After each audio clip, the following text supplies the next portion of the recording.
So I don't generally do spoiler reviews for video games. In fact, I never have in the past, but after beating The Last of Us last week, I could not stop thinking about that game. I haven't been able to stop thinking about it, and I realized that my original review just didn't do the game justice. Despite the fact that I gave the game a 10 out of 10, I have so many things I wanted to talk to you guys about, but I couldn't in the review because I didn't want to spoil the experience for you. I'm going to tell you guys my favorite things about The Last of Us, things I loved about it, things I'd love to see if they ever made a second one, and hopefully entertain you at the same time. So I guess the most impressive thing about this game to me was how much I was into the characters, just how much I cared about Joel and Ellie. I've been thinking for the past couple days, and I really don't think I've played a better video game since Metal Gear Solid 4. Yeah, I don't think I have. Metal Gear Solid 4 is the last game I can remember being that invested emotionally in a game. From the first opening scene of this game, and you're walking around as Joel's daughter, and you're playing as her, and you're not sure where your father is, I was so into the game. In fact, I was like, wait a second, are you going to play as her for a really long time? I was curious how they were going to do it because I stayed away from all trailers or clips about this game. And I did that on purpose, actually, because I heard so many things going in that I wanted to keep myself as sheltered from it as possible so I could have the full experience, and I'm so glad that I did. I have not felt this excited about a video game since I originally picked up Metal Gear Solid for the first time back in the late 90s and beat that game, and the very next day went back and beat it again all in one day in one sitting. Like, that's how excited I was about Metal Gear Solid. That was the first game, in fact, it's right there. Metal Gear Solid was the first game I ever played that told me that games could be something other than just fun. Games can be art, and ever since then I've been really into them, even more so than when I was a kid, and I loved my Star Fox 64 and I loved my Donkey Kong Country. But until Metal Gear Solid came along, I never really realized that games could be art. The Last of Us is a game that gets you so into the characters through fantastic motion capture work, amazing voice acting, and the most realistic portrayal of people in a video game that I've ever seen. I mean, the way their eyes move, the way their mouths move, the body language, the emotions, everything feels so real. I watched Ellie and I watched Joel, and I was absolutely convinced those were two real people, even though I knew I was playing a game. And something that was very jarring at first, but I eventually really liked, was as a situation came to such an emotional height that you weren't exactly sure where else these characters could go, it would generally cut and move on to the next season. And where at first I thought that was a little lazy, like they were straying away from how we're going to explain how these characters get back from this, how they're going to get up from these situations now that they're so low, it would like cut to fall, and then it would cut to winter, then it would cut to spring. And I was always wondering like what happened in that interim. But I came to love how you would see that the characters had matured and grown even more over the past couple months that you're now cutting ahead, and you can see how that situation actually affected them and brought those two people closer and really revitalize that father-daughter-like relationship that they eventually have towards the end of the game. I already told you how much I love the controls and how everything felt so perfect and flawless. The bow and arrow, my goodness, hitting a guy with a bow and arrow was like the ultimate satisfaction. I gotta tell you guys about one of the most satisfying game experiences I've ever had. I have not felt this much adrenaline since I defeated the end, the sniper. There's a section towards the end of the game where you have to get to Ellie, who's on the operating table, and there's this long corridor filled with like 10 guards who have the power of Zeus or something. I shot these guys like 10 times each and they still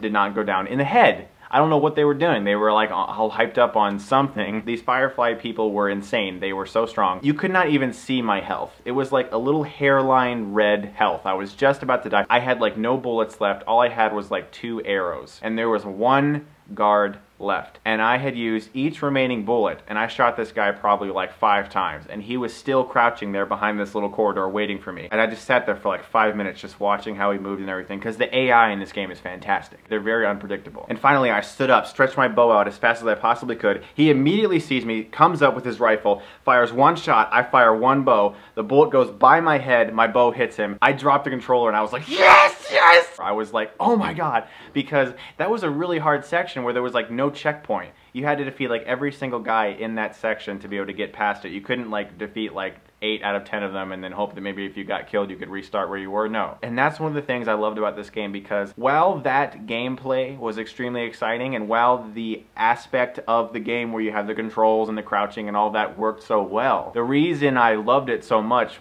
besides that was how interested I was in those characters and how much I wanted Joel to be okay and how much I wanted to get to Ellie, because no, Ellie can't die. It's the most cinematic experience I've had with the game in years, and The Last of Us really truly is a masterpiece, I think, of modern modern video games. Now for me, the most exciting sequence that I did not expect was when Joel gets really badly injured. He gets that rusty pipe or whatever through his lower abdomen, and then you actually have to play as Ellie for a while. And when you took control of Ellie and you realize, oh my god, I'm about to start playing as Ellie, I was so excited. Because you watch her character mature so much to turn to this awesome little badass. And when you were hiding in that restaurant from that really evil guy who runs that group of cannibals, also, you get to go on a freaking horse. You get to ride horses in this game, and every little aspect of the control is so good. I gotta say, there's only one thing in this game that I felt the control was more difficult than it should be, and that was swimming. Swimming or diving or going underwater seemed a little bit too hard. Sometimes I would get stuck in the areas. I mean, if that's the only thing I can think of to say is wrong with this game, I mean, with a game this expansive and large,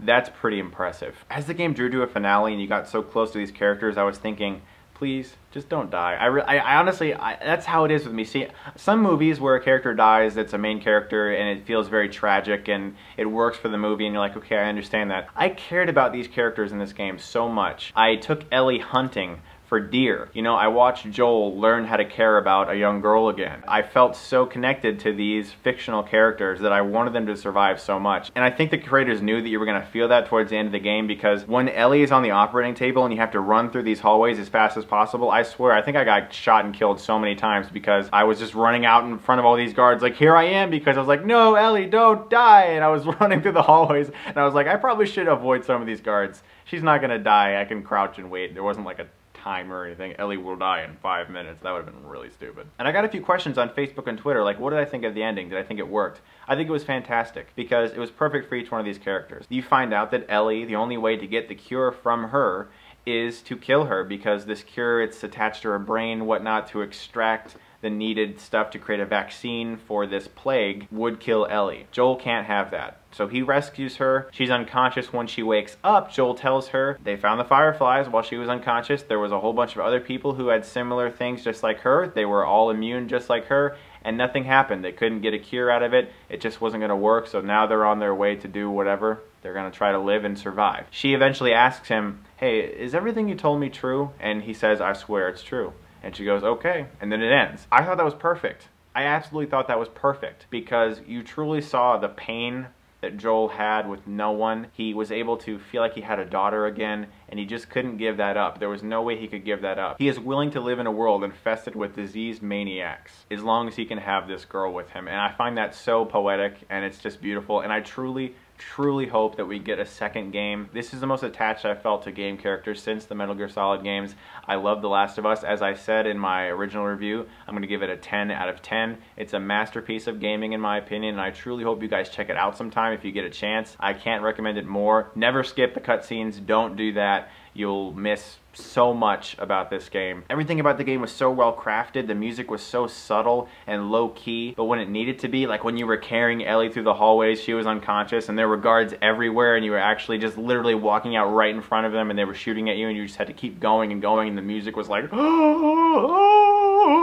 my palms were all sweaty and I was just getting so into it. I know. It's funny because I am a gamer and I grew up being a gamer. I love movies, obviously, you guys know that, but when a game comes along that feels like it combines a movie and a game, it's like something else for me. It's like a euphoria that I can't even describe. When a game feels that cinematic but also has masterful control and story elements, kind of like Heavy Rain, terrific game also. So what did you guys think of The Last of Us? If you did play it, I really appreciate you guys watching a second review. I may do more spoiler reviews for games if I feel they warrant them, because this is the only game I've played so far this year that I feel warrants more discussion because of the story and the underlying elements of the whole game. Also, I just want to clear something up. A lot of people have been like, hey dude, did you play BioShock Infinite? Have you played the Uncharted games? Yeah, I actually did play BioShock Infinite. I just played it really late and I didn't get a chance to review it early, and it didn't really seem like it was necessary, but it was really good. And yes, I have played Uncharted. I've played Uncharted. I know. Everyone's like, dude, you love Indiana Jones, right? You should play Uncharted. I have. Good games. Good games. I hope you guys have a good day, and thanks as always for watching. And if you like this, you can click right here and get Stuckmanized.